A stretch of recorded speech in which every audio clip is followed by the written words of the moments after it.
Hello बच्चों, कैसे हैं आप सभी। मैं अभिषेक महाक स्वागत करता हूं आप सभी का आपके अपने यूट्यूब चैनल स्पेक्टविजन पे।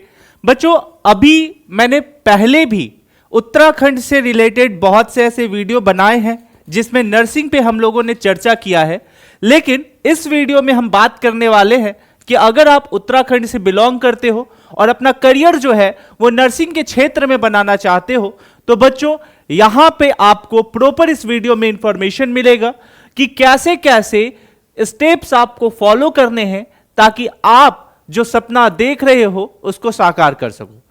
देखो बच्चों, सबसे पहले आपको कुछ बेसिक बातों का ध्यान रखना है।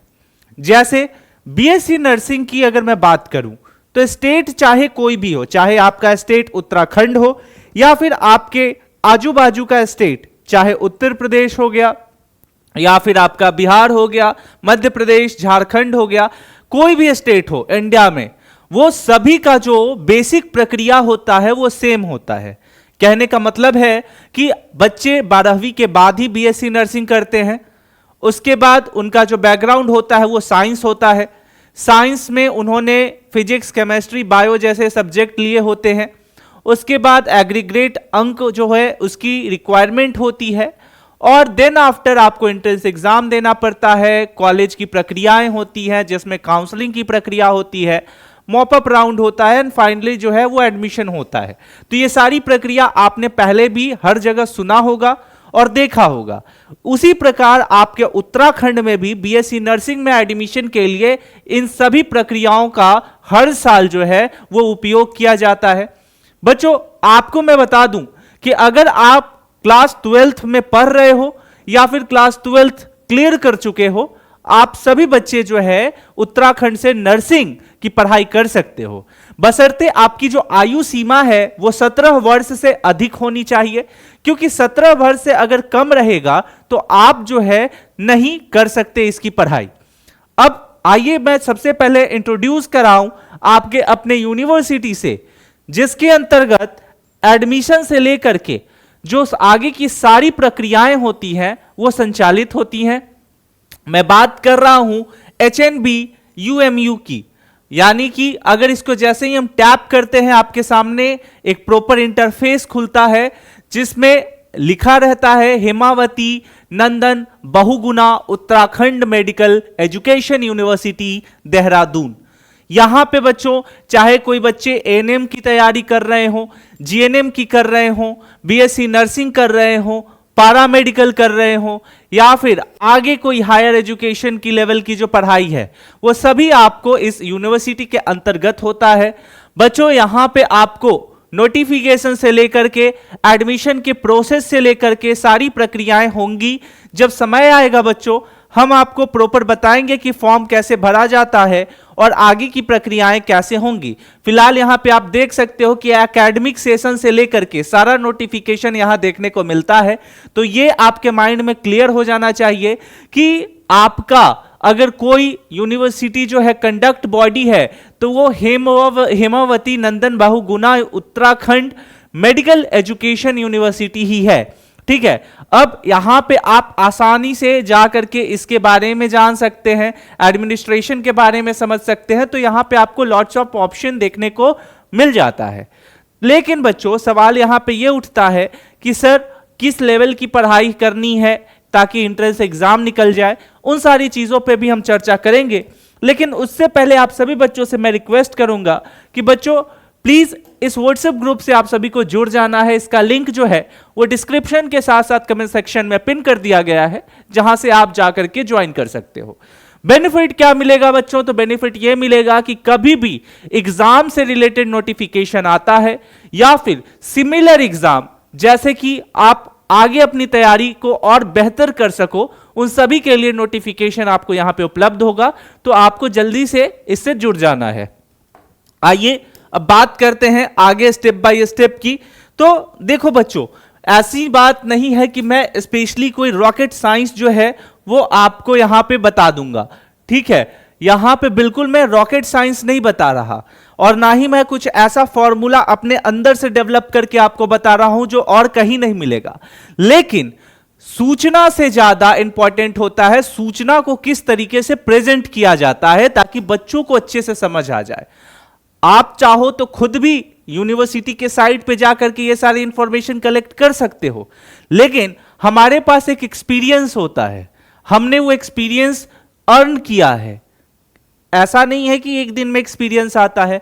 जो आपके सीनियर बच्चे हैं, उनसे जो गलतियां हुई, उनसे हमने देखा कि अच्छा आने वाले बच्चों को यह समझाना है कि बाबू आप ये गलती मत करना। इन सारी चीजों के कारण जो है आदमी धीरे धीरे सीखता है। तो आप अभी सभी नए नए हो, आपको पता होगा कि उत्तराखंड में जब एडमिशन होता है तो अगर आइडिया नहीं होगा कि नर्सिंग में कितना आपको टोटल फी स्ट्रक्चर लगेगा, कितना पेमेंट देना होगा, तो इस पे हमने सारी वीडियो बना दी है, आप वहां से देख सकते हो। और कोई भी डाउट हो आप बेझिझक पूछ सकते हो। चलिए देखिए मेन मुद्दे पे यहां पे बात करते हैं। मैंने आपको यहां पे सबसे पहले बता दिया था कि कंडक्ट बॉडी क्या होता है। देन आफ्टर हमने पहले भी इस पे चर्चा कर लिया है कि अगर आप बीएससी नर्सिंग कर रहे हो तो आपको आइडिया होना चाहिए कि आप किस स्टेज पे खड़े हो, ठीक है, ताकि आपसे आपका जूनियर अगर पूछे कि सर या भैया या दीदी बीएससी नर्सिंग के नीचे क्या होता है और बीएससी नर्सिंग के ऊपर और किस चीज की पढ़ाई कर सकते हैं, तो बेसिक आपको आइडिया हो ताकि आप उन्हें बता सको। तो मैं आपको बता दूं कि यहां पे आपका ये फॉर्मेट है, इस फॉर्मेट को अच्छे से समझ लो। कोई जरूरी नहीं है कि इंसान को सिर्फ और सिर्फ वही चीज पढ़ना चाहिए जिससे उसका काम चले, ठीक है, थोड़ा बहुत आपको आजू बाजू का एनवायरनमेंट भी जानना आवश्यक हो जाता है। देखो बच्चों, सबसे यहां पे अगर स्टैंडिंग ऑर्डर में बताऊं तो एएनएम, जीएनएम, बीएससी नर्सिंग जो कि 4 साल का है, पोस्ट बेसिक बीएससी नर्सिंग और एमएससी नर्सिंग जैसे जो है ये लेवल देखने को मिलता है। तो अब आपको आइडिया चल गया होगा कि आप कहां पे जो है वो खड़े हो, ठीक है, ताकि अब आपसे अगर कोई पूछे तो आप बता सकते हो कि इसके पहले इससे छोटी डिग्री क्या है और इससे बड़ी डिग्री क्या है, ये आप बता सकते हो। इन सारी चीजों को जब समझ लोगे बच्चों तो जरा मैं बात करना चाहूंगा एलिजिबिलिटी क्राइटेरिया के बारे में। तो जैसा कि हमने स्टार्टिंग में ही चर्चा किया था कि 10+2 आपका क्लियर होना चाहिए, जिसमें स्पेसिफिक जो सब्जेक्ट की मैं बात करूं तो उसमें बच्चों आपको यहां पे देखने को मिल जाता है फिजिक्स, केमिस्ट्री, बायो और इंग्लिश, ये आपका होना ही चाहिए। प्लस एग्रीगेट अंक का जो हमने चर्चा किया था उसमें आपको एटलीस्ट कैटेगरी वाइज यहां पे डिफर करता है, लेकिन आपका 45 से 50% के बीच में देखने को मिलता है। तो आपका ऑल ओवर अंक जो है 12th में 50% तक हो जाना चाहिए, वही एससी एसटी के लिए 45% होता है।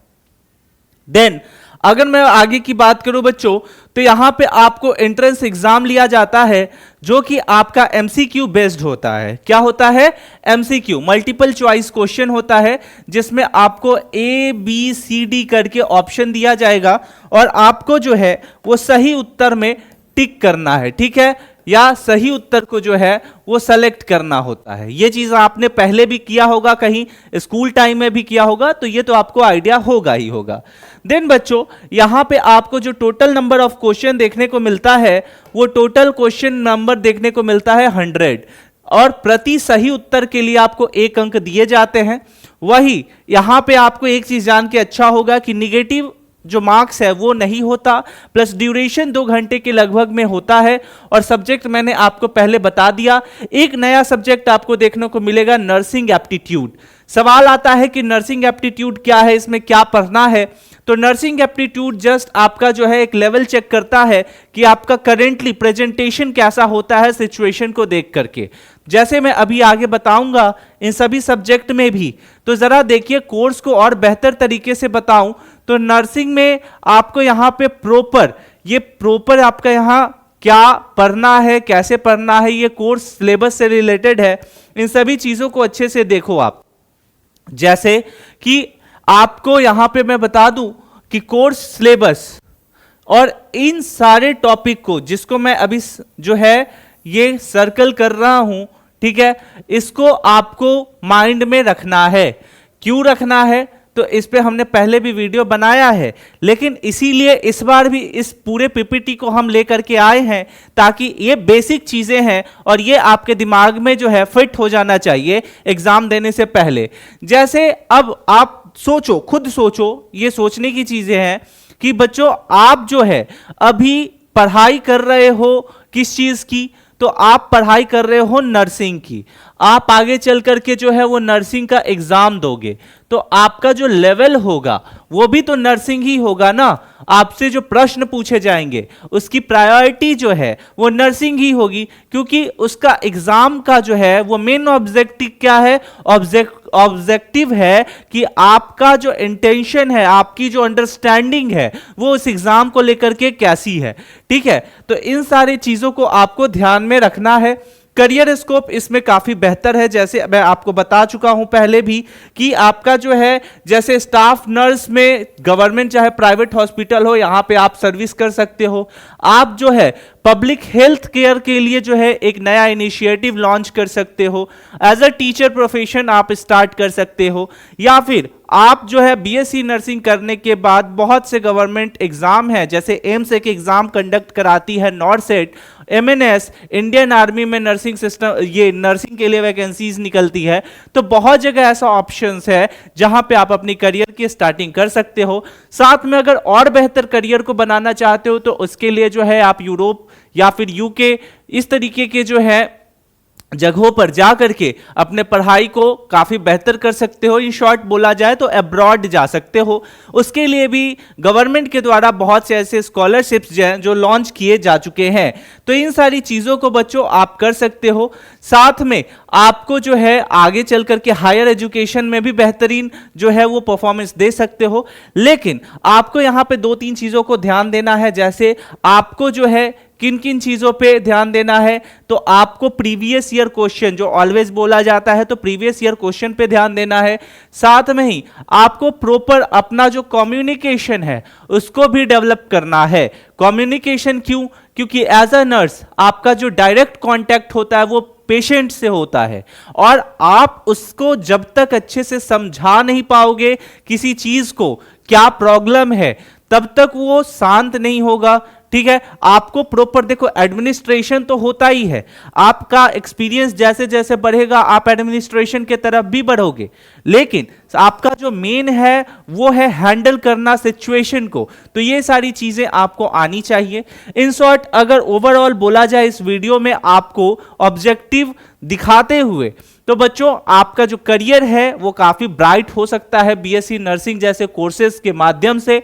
बस यहां पे 2-3 चीजों का आपको ख्याल रखना होगा कि आपको अपने पूरे एकेडमिक सेशन के दौरान परफॉर्मेंस अच्छा रखना है, ताकि आपका आगे का जो सिलेक्शन प्रक्रिया हो वो बेहतर हो। आपको पढ़ाई अच्छा रखना है, आपको लर्निंग बेहतर करना है, ताकि आप अपने आप को प्रूफ कर सको कि आप बेहतर हो। आई होप कि ये वीडियो आपको अच्छा लगा हो। कमेंट सेक्शन में जरूर बताइएगा कि आप हमारी वीडियो उत्तराखंड के कौन से डिस्ट्रिक्ट से देख रहे हैं। मिलते हैं अगले वीडियो में, तब तक के लिए स्टे सेफ, टेक केयर, जय हिंद।